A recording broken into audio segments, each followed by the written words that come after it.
Hello बच्चों, evolution के अपने इस नए लेक्चर में नेक्स्ट लेक्चर में मैं आपके लिए स्टार्ट करूंगा बायोलॉजिकल एवोल्यूशन से। आई होप इसके पहले के दोनों वीडियो आपने देख लिए होंगे। और एवोल्यूशन एक कंसेप्चुअल टॉपिक भी है, जैसा मैंने अपने पहले लेक्चर में कहा था, और थोड़ा सा एम्बिग्यूअस भी है, लेकिन जब आप इसे समझ करके पढ़ोगे तो मज़ा भी उतना ही आएगा। नेक्स्ट एनसीईआरटी के अकॉर्डिंग हम लोग आगे बढ़ रहे हैं। Biological evolution, what are biological evolution? जब कोई स्पीसीज इवॉल्व हो रही है, उसका एक लाइफ स्पैन होता है, किसी का 2 ईयर, किसी का 4 ईयर, किसी का 70 ईयर। लाइफ स्पैन के हिसाब से उसमें एवोल्यूशन डिसाइड होता है। यस, अगर किसी का लाइफ स्पैन कम है तो एवोल्यूशन जल्दी ऑब्जर्व होगा, और अगर लाइफ स्पैन ज़्यादा है तो एवोल्यूशन कम इसमें ऑब्जर्व होगा। फिलहाल पहली लाइन एनसीईआरटी की क्या है? Evolution by natural selection in a true sense would have started when cellular forms of life with differences in metabolic capabilities originated on earth। Evolution true sense में किसी cell में तभी से माना जाएगा जब उस सेल में मेटाबॉलिक एक्टिविटीज स्टार्ट हो जाएंगी। तो एवोल्यूशन नेचुरल सिलेक्शन में तभी स्टार्ट होगा when cellular form of life with differences in metabolic capability, ये कीवर्ड है हमारे लिए। जब मेटाबॉलिक कैपेबिलिटी आएगी, एनवायरनमेंट के अकॉर्डिंग चेंज आएगा, एनर्जी रिक्वायरमेंट चेंज होगी, मेटाबॉलिक उनका इंक्रीज करेगा डिक्रीज करेगा, इसके अकॉर्डिंग चेंज आएगा। नेक्स्ट है essence of Darwinian theory about evolution is natural selection. Yes, Darwin की थ्योरी के अकॉर्डिंग एवोल्यूशन के पीछे जो फोर्स काम करता है वो नेचुरल सिलेक्शन है। The rate of appearance of new form of life is linked to the life cycle और लाइफ स्पैन। जो एवोल्यूशन है, evolution it is inversely proportional to life span. तो लाइफ स्पैन पे एवोल्यूशन डिपेंड करता है, ये 100 में 100% सही है। Next, nature select for fitness. मैं पहले से कह रहा हूँ कि जो नेचुरल सिलेक्शन के प्रोसेस में सेलेक्ट होगा वही आगे सरवाइव करेगा, और नेचर का बच्चों अल्टीमेट एम क्या है? फिटनेस। जो फिट होगा वही सरवाइव करेगा।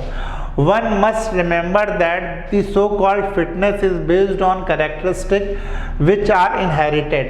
और जो हम लोग कहते हैं कि हम लोग फिट हैं, तो फिटनेस एडेप्टिव फीचर है, एडेप्टेड कैरेक्टरिस्टिक्स हैं। ये एडेप्टेड कैरेक्टरिस्टिक्स जेनेटिकली एक जनरेशन से दूसरी जनरेशन में इनहेरिट हो रहे हैं, और जब एक जनरेशन से दूसरे जनरेशन में इनहेरिट हो रहा है तो आगे वाली जनरेशन और ज़्यादा एडेप्टेड है और ज़्यादा फिट है। Hence there must be a genetic basis, जो मैं वही कह रहा हूँ कि जेनेटिक बेसिस है, genetic basis for getting selected and to evolve। Another way of saying the same thing is that some organisms are better adapted to survive in otherwise hostile environment। ये भी बात सही है, कुछ ऑर्गेनिज्म हॉस्टाइल इन्वायरमेंट में ज़्यादा perfect तरीके से सर्वाइव करते हैं, कुछ सर्वाइव नहीं करते। जो सर्वाइव कर रहा है वो पहले से अडेप्टेड है, पहले से अडेप्टेड है मतलब वैसे जेनेटिकली जीन उन्हें मिले हुए हैं। Adaptive ability is inherited, it has a genetic basis. यही मैं बार बार कह रहा हूँ। Fitness is the end result of the ability to adapt and get selected by nature. किसी इंडिविजुअल के ऊपर नेचुरल फोर्सेस काम करेंगे, नेचुरल सिलेक्शन होगा, नेचुरल सिलेक्शन होगा तो एडाप्टेशन होगा, एडाप्टेशन होगा जिसका जेनेटिक बेसिस है, आगे की जनरेशन में कैरेक्टर ट्रांसफ़र होंगे, आगे वाला और फिट होगा, अपने जैसे और इंडिविजुअल प्रोड्यूस करेगा। इस तरह से fitness is the end result of evolution. और फिटनेस किसे लीड कर रही है? इसके पहले आ रहा एडाप्टेशन, एडाप्टेशन से पहले क्या आ रहा? Natural selection. As a individual हम हमेशा नेचर के साथ इंटरैक्ट करते रहते हैं। Branching descent and natural selection are the two key concepts of Darwinian theory of evolution। Multiple times ये पूछा जा चुका है बच्चों, what are the two key concepts of Darwinian theory? Branching descent and natural selection are the two key concepts of Darwinian theory of evolution। Branching descent का मतलब है जब हमने अपनी जर्नी स्टार्ट करी है किसी पॉइंट से और इस तरह से ब्रांच होते जा रहे हैं, this is branching descent. Ancestor में ब्रांचिंग हो रही है, दिस इज ब्रांचिंग डिसेंट। और ऑब्वियसली जो ब्रांच नई नई ब्रांचेस बन रही हैं ये सरवाइव तभी करेंगी जब इनका नेचुरल सिलेक्शन होगा, एनवायरनमेंट के अकॉर्डिंग ये अडेप्ट होंगी, जो अडेप्ट होंगी वो अपने जैसे ऑर्गेनिज्म और प्रोड्यूस करेंगी, this is called as reproductive fitness. तो branching, descent and natural selection are two key concept of Darwinian theory. Next slide पे देखते हैं बच्चों क्या है। नेक्स्ट में लैमार्क की थ्योरी आ रही है। लैमार्क फ्रेंच साइंटिस्ट थे, लैमार्क फ्रेंच साइंटिस्ट थे जिन्होंने अपनी बुक फिलॉसफी जूलॉगिक में थ्योरी ऑफ एवोल्यूशन के बारे में बात करी थी। फिलॉसफी जूलॉगिक में लैमार्क की बुक का नाम था फिलॉसफी जूलॉगिक। 1809 में बच्चों ये बुक पब्लिश हुई है। जो ईयर ऑफ पब्लिशिंग है लैमार्क का वही ईयर ऑफ बर्थ है डार्विन का। सोचो लैमार्क जो पायनियर थे जिन्होंने सबसे पहले एवोल्यूशन के बारे में बात करी है, जिस ईयर उन्होंने अपनी थ्योरी ऑफ एवोल्यूशन को बुक में पब्लिश किया वही ईयर ऑफ बर्थ है डार्विन का। मतलब डार्विन भाई साहब आ चुके थे चैलेंज करने लैमार्क की थ्योरी को। लैमार्क की थ्योरी थी इनहेरिटेंस ऑफ एक्वायर्ड कैरेक्टर। जो कैरेक्टर लाइफ में हम और आप एक्वायर करते हैं उसे आगे की जनरेशन में इनहेरिट करते हैं। और लैमार्क की थ्योरी क्या थी? Use and disuse of organ. जिस ऑर्गन का हम जितना ज़्यादा यूज़ करेंगे वो उतना ज़्यादा डेवलप होगा और जिसका यूज़ नहीं करेंगे वो धीरे धीरे डिसअपीयर हो जाएगा। तो क्या है एनसीईआरटी में दे रहे हैं, इवन बिफोर डार्विन, डार्विन के पहले French naturalist Lamarck had said evolution of life forms had occurred but driven by use and disuse of organ। एक तो ये इनकी थ्योरी है और एक थ्योरी है inheritance of acquired character। inheritance of acquired character भाई साहब जो आप काम करोगे लाइफ में, जो एक्वायर करोगे उसी को आगे की जनरेशन में इनहेरिट करोगे। और जिन ऑर्गन का आप यूज़ करोगे वो डेवलप होंगे और जो यूज़ नहीं करोगे वो धीरे धीरे क्या होंगे, डेवलप नहीं होंगे। तो use and disuse of organ. Next है, he gave the example of giraffe who in an attempt to forage leaves. Giraffe भाई साहब को लीव्स प्लांट से तोड़नी थी, ट्री से लीफ को ब्रेक करना था, तोड़ना था। Forage leaves on tall trees had to adopt by elongation of their neck। तो ये देखो जो जिराफ थे पहले शॉर्ट नेक वाले थे, फिर उन्हें लीफ तोड़ने के लिए अपनी नेक को एलोंगेट करना पड़ा और एलोंगेट किया और ultimately inheritance of acquired character, मतलब आगे की जनरेशन में लॉन्ग नेक इनहेरिट होते हुए चली गई। They pass on this acquired character of elongated neck to succeeding generation। giraffe slowly over the year came to acquire long neck। तो जो काम आप करोगे आगे की जनरेशन में जाता जाएगा। आप लोग बहुत ज़्यादा पढ़ाई कर रहे हो, नीट की तैयारी कर रहे हो, ज़्यादा तैयारी करने से, ज़्यादा पढ़ाई करने से आगे की जनरेशन को कम काम करना पड़ेगा, ऐसा है नहीं है ना। तो इसीलिए लैमार्क की थ्योरी को एक्सेप्ट नहीं किया गया है। बहुत सारे लोग हैं, सचिन है अच्छा बैट्समैन है, आगे की जनरेशन भी उतना ही परफेक्टली क्रिकेट खेलेगी, किसे पता है। तो लैमार्क की इस थ्योरी को ऑलमोस्ट नेग्लेक्ट कर दिया गया, डिसअप्रूव कर दिया गया। नेक्स्ट है, एक क्वेश्चन जो हमेशा मैं पूछता हूँ कि इज एवोल्यूशन अ प्रोसेस और result of any process. Evolution कोई प्रोसेस है कि रिजल्ट ऑफ एनी प्रोसेस है। जैसे पढ़ाई करना कोई प्रोसेस है कि रिजल्ट है प्रोसेस का। अगर आप पढ़ाई करना देखोगे तो अभी हम पढ़ाई कर रहे हैं आपके रिस्पेक्ट में, नीट की तैयारी आप कर रहे हो, you are a part of process. जिस दिन नीट का रिजल्ट आ गया आपको प्रोसेस का रिजल्ट मिल गया, लेकिन आप दूसरे प्रोसेस का पार्ट बन गए, एमबीबीएस के प्रोसेस का पार्ट बन गए। सेम यही कंसेप्ट है। The world we see in animate and animate is only the success story of evolution. जब हम अपने चारों तरफ देखेंगे, मैं आज आपको स्मार्ट बोर्ड पे पढ़ा रहा हूँ, एक समय था जब अपन ब्लैक बोर्ड पे पढ़ाते थे, फिर वाइट बोर्ड पे आया, अब स्मार्ट बोर्ड पे। तो प्रोसेस का रिजल्ट हमें मिल रहा इन एनिमेट में भी और एनिमेट में भी। When we describe the story of this world, जब इस वर्ल्ड की हम स्टोरी बताते हैं, जैसे बोर्ड के बारे में मैं बता रहा हूँ कि ब्लैक बोर्ड, वाइट बोर्ड और अभी स्मार्ट बोर्ड, ये रिजल्ट ही तो है प्रोसेस का। We describe the evolution as a process। जब किसी स्टोरी के बारे में हम बताते हैं तो स्टोरी एक प्रोसेस है। स्टोरी क्या है? एक process. On the other hand when we describe the story of life, जब हम अपने बारे में बताते हैं story of life on earth, we treat evolution as a consequence of process called natural selection. तो जब हम स्टोरी ऑफ लाइफ बताते हैं तो बताते हैं एक प्रोसेस का रिजल्ट है। किस प्रोसेस का रिजल्ट है? Natural selection. हमारे आपके ऊपर नेचुरल सिलेक्शन काम करता है, जिसके कारण हम और बेटर होते हैं, आगे की जनरेशन और परफेक्ट होगी। तो we are the part of process.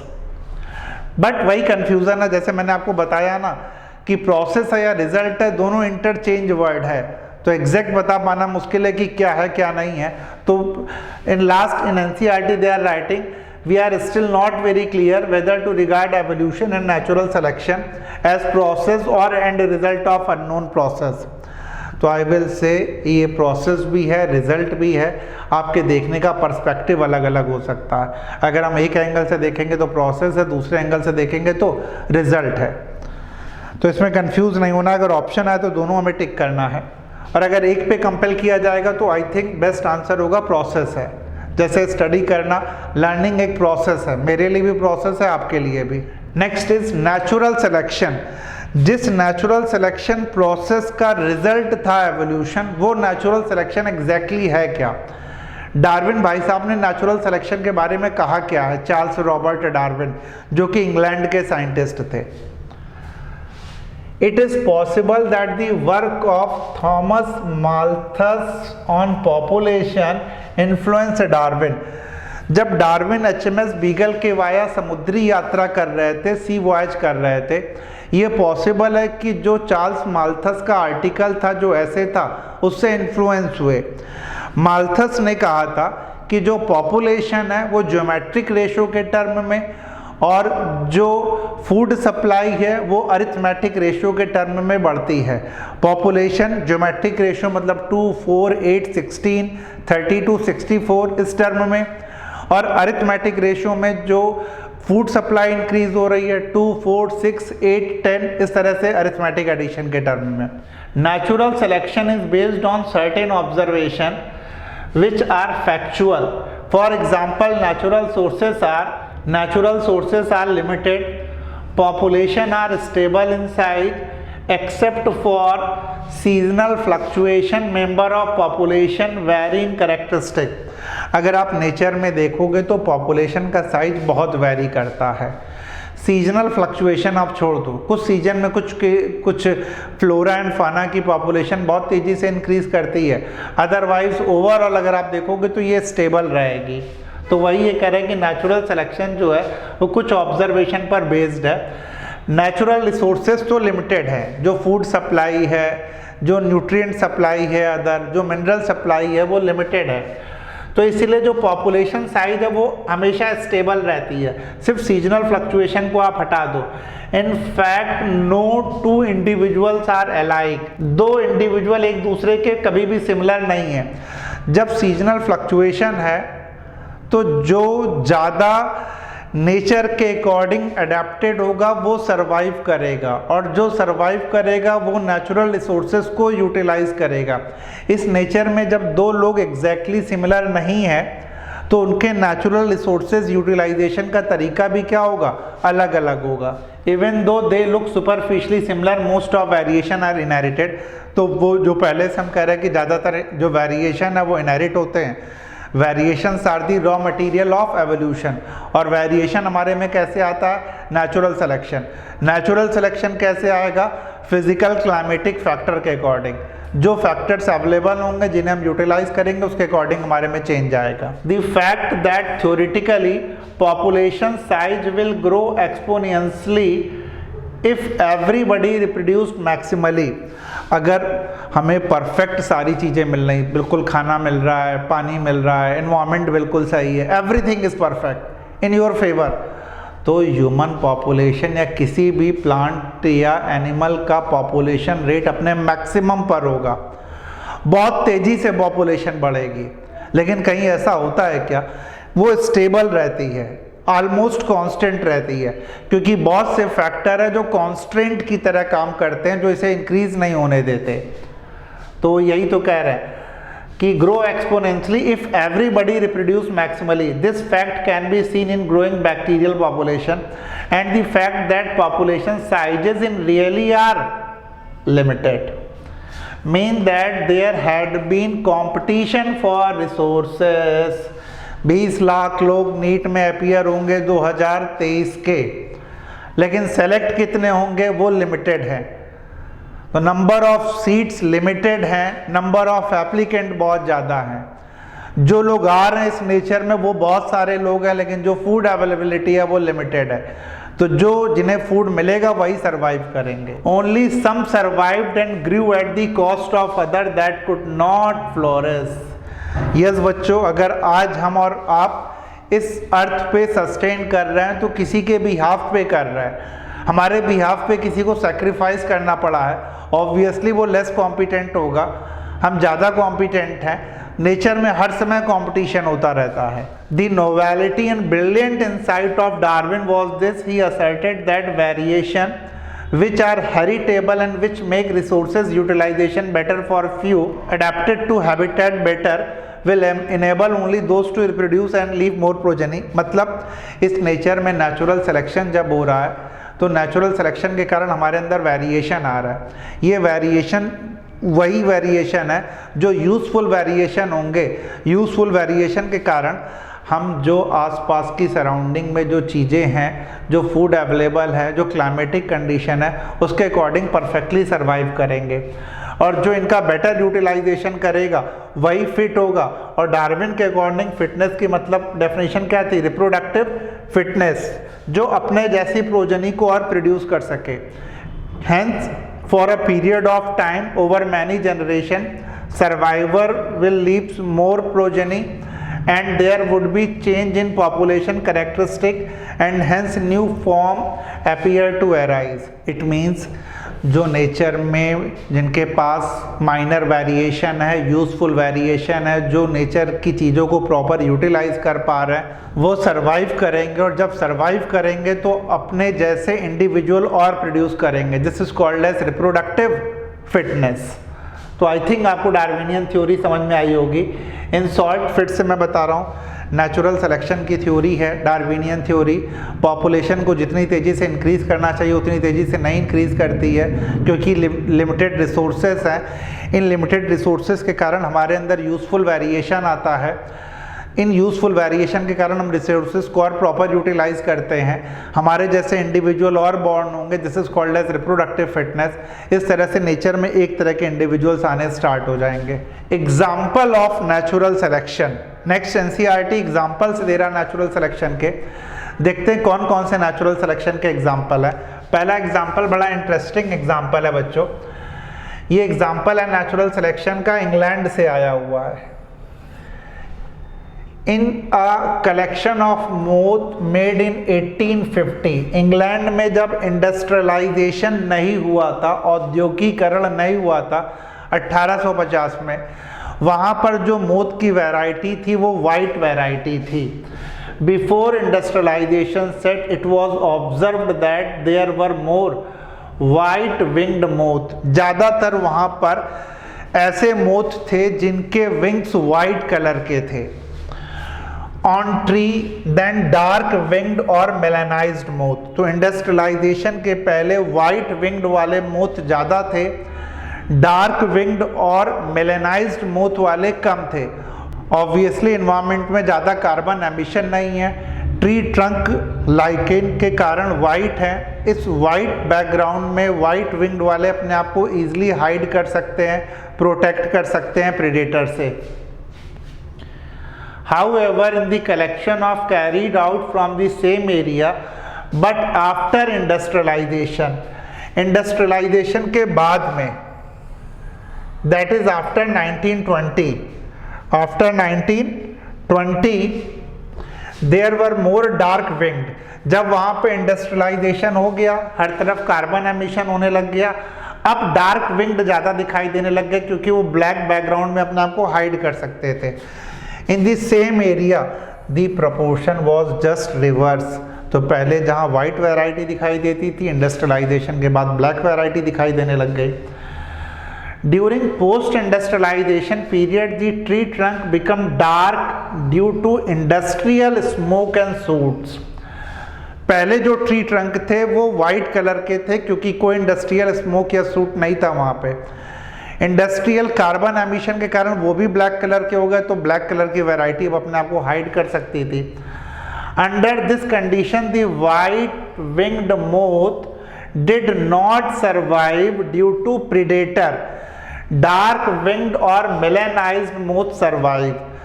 तो जब बैकग्राउंड डार्क हो गया तो व्हाइट विंग वाले कहाँ से सरवाइव करेंगे? अब तो डार्क विंग वाले सरवाइव करेंगे क्योंकि जो प्रेडेटर है उन्हें वो ऑब्जर्व नहीं कर पाएगा, देख नहीं पाएगा। यहाँ पर देखो बच्चों बैकग्राउंड कैसा है, लाइट बैकग्राउंड है, तो लाइट बैकग्राउंड के साथ अपने आप को कौन हाइड कर सकता है? लाइट वाला। लाइट बैकग्राउंड में लाइट वाला हाइड कर सकता है। और जब बैकग्राउंड डार्क हो गया, ये ट्री ट्रंक है, डार्क के साथ अपने आप को कौन हाइड कर सकता है? अब डार्क वाला। तो ये प्री इंडस्ट्रियलाइजेशन था, ये पोस्ट इंडस्ट्रियलाइजेशन। आगे वो क्या कह रहे हैं एनसीईआरटी में, before industrialisation thick growth of almost white coloured lichen. Yes, ये भी रिस्पॉन्सिबल था। लाइकेन को पोल्यूशन इंडिकेटर कहते हैं, जहाँ पे पोल्यूशन लेवल बिल्कुल नहीं होगा वहाँ पे ट्री ट्रंक पे लाइकेन होंगे। Covered the tree in that background the white winged moth survive, लेकिन जो ब्लैक या डार्क कलर वाले मोथ से वो सर्वाइव नहीं करे, उन्हें पिक कर लिया किसने? प्रेडेटर ने। Hence moth that were able to camouflage themselves, जो मोथ अपने आप को एनवायरमेंट के अकॉर्डिंग कैमोफ्लेज कर सकते थे, छुपा सकते थे, वही सर्वाइव करेंगे, चाहे प्री इंडस्ट्रियलाइजेशन हो या post industrialisation. Hide in the background survive. This understanding is supported by fact that in area, जो रूरल एरिया थे जहाँ पे इंडस्ट्रियलाइजेशन नहीं था, वहाँ पे दोनों वैरायटी सर्वाइव कर रही थी। Industrialisation did not occur, that is in rural area the count of melanic moth was low. Rural area जहाँ इंडस्ट्रियलाइजेशन नहीं हुआ था वहाँ आज भी मेलानिक मोथ कम थे, और ज़्यादा मोथ कौन से थे? वाइट वैरायटी वाले, या कह सकते हैं वहाँ पे मिक्स्ड पॉपुलेशन थी। तो जो एनवायरनमेंट के अकॉर्डिंग ज़्यादा अपने आप को एडजस्ट करेगा, अडाप्ट करेगा, वही सर्वाइव करेगा, और जो अडाप्ट नहीं करेगा वो सर्वाइव नहीं करेगा। सो better adapt, survive and increase in population size. Remember that no variant is completely wiped out. हमेशा से नेचर में दोनों वेरिएंट अवेलेबल थे, डार्क वाले भी और लाइट वाले भी। नेचर ने जिसे सपोर्ट किया उसका नंबर इंक्रीज किया। तो ये पहला एग्जाम्पल है। दूसरा एग्जाम्पल हर्बिसाइड और पेस्टिसाइड से। अगर हर्बिसाइड्स पेस्टिसाइड्स आप ज़्यादा यूज़ करोगे तो जो पेस्ट है वो रेजिस्टेंट हो जाएंगे, और इन केमिकल का इनके ऊपर कोई असर नहीं पड़ेगा। Similarly excess use of herbicide pesticide has only resulted in selection of resistant variety in much lesser time scale. हम लोगों ने इतना ज़्यादा पेस्ट का इस्तेमाल किया कि कम टाइम पीरियड में ही रेजिस्टेंट वैरायटी आने लग गई। कम टाइम में ही जो रेजिस्टेंट वैरायटी थी वो ग्रो करने लग गई। नेक्स्ट है, this is also true for microbes against which, जो एंटीबायोटिक भी हम लोग टॉफी कंपट की तरह खाते रहते हैं, एंटीबायोटिक लेने के बाद भी जो माइक्रोफ्लोरा है, जो माइक्रो ऑर्गेनिज्म है गट का, वो रेजिस्टेंट हो जाएगा, और जब वो रेजिस्टेंट हो जाएगा तो एंटीबायोटिक उसके ऊपर काम नहीं करेगी। आपने खुद ही नेचुरल सिलेक्शन के वाया ऐसे माइक्रोब्स को चूज कर लिया है अब जिनके ऊपर कोई एंटीबायोटिक काम नहीं करेगी। तो शॉर्ट टाइम पीरियड में ही ह्यूमन इंटरफेरेंस के कारण नई वैरायटी डेवलप हो गई है माइक्रो ऑर्गेनिज्म की। यही ट्रू है एंटीबायोटिक्स के लिए भी। यूकैरियोटिक ऑर्गेनिज्म में hence resistant organism cells are appearing in a time scale of month और ईयर एंड नॉट सेंचुरीज। तो जो रेजिस्टेंट आना चाहिए था सेंचुरीज में, वो मंथ या ईयर में आने लग गया, और ये हमारे आपके इंटरफेरेंस के कारण है। This is called anthropogenic action. Anthropogenic मतलब जहाँ ह्यूमन का इंटरफेरेंस हो। This also tells us that evolution is not directed process in the sense of determinism. Evolution को आप डिटरमाइन नहीं कर सकते हो कि आगे जाकर के यही चीज होगी। पूरी तरीके से स्टोकेस्टिक प्रोसेस है, मतलब चांस फिनोमेना है। It is a stochastic process, कुछ भी हो सकता है, based on chance event in nature and chance mutation in the organism. कोई भी म्यूटेशन हो सकता है, कोई भी चेंज हो सकता है, ये आपके कंट्रोल में बिल्कुल भी नहीं है, डिटरमाइंड प्रोसेस तो नहीं है। डार्विन के अकॉर्डिंग ये जरूर है, जो वेरिएशन है वो ग्रेजुअल है, माइनर है, धीमे धीमे होता है। और जो ह्यूगो डिवरीज की थ्योरी अभी आगे देखेंगे, उनका कहना था कि जो वेरिएशन है वो अचानक होता है, सडन होता है। नेक्स्ट आ गई म्यूटेशन थ्योरी, जो ह्यूगो डिवरीज की हम लोग कह रहे थे। म्यूटेशन का मतलब है सडन चेंज इन जीन। अगर आपके जीन में अचानक कोई चेंज आ जाए तो उसी को हम म्यूटेशन कहते हैं। In the first decade of 20th century, Hugo de Vries हम लोग पहले भी पढ़ चुके हैं, रीडिस्कवरर भी हैं मेंडेलियन जेनेटिक्स के। Based on his work evening primrose, yes, किस प्लांट पे काम किया? Evening primrose. साइंटिफिक नेम इसका ओइनोथेरा लैमार्कियाना, इस प्लांट पे इन्होंने काम किया था। brought forth the idea of mutation, large difference arising suddenly in a population में अचानक कोई चेंज आ जाए, उसी को म्यूटेशन कहते हैं। और ह्यूगो डिवरीज ने ये थ्योरी अपनी जब इनोथेरा लैमार्कियाना प्लांट पे काम किया, इवनिंग प्रिमरोज पे काम किया, तब ये थ्योरी प्रपोज करी। ही बिलीव्ड दैट म्यूटेशन ही वो है जिससे वेरिएशन जिससे evolution, mutation which causes evolution and not the minor variation that Darwin talked about. Darwin का कहना था धीमे धीमे वेरिएशन होगा जिससे एवोल्यूशन होगा। ह्यूगो डिवरीज ने कहा ये सब नहीं, बहुत अचानक चेंज आएगा, म्यूटेशन होगा और वेरिएशन हो जाएगा, और that is the reason for evolution. तो जो वेरिएशन ह्यूगो डिवरीज का था वो लार्ज था, सडन था। जो डार्विन का वेरिएशन था वो स्मॉल था और ग्रेजुअल था। Mutation are random and directionless while Darwinian variation are small and directional. जो ह्यूगो डिवरीज का म्यूटेशन था वो रैंडम था, कोई डायरेक्शन नहीं था उसका, जबकि डार्विन का जो वेरिएशन था वो स्मॉल था और डायरेक्शनल था, एक डायरेक्शन में।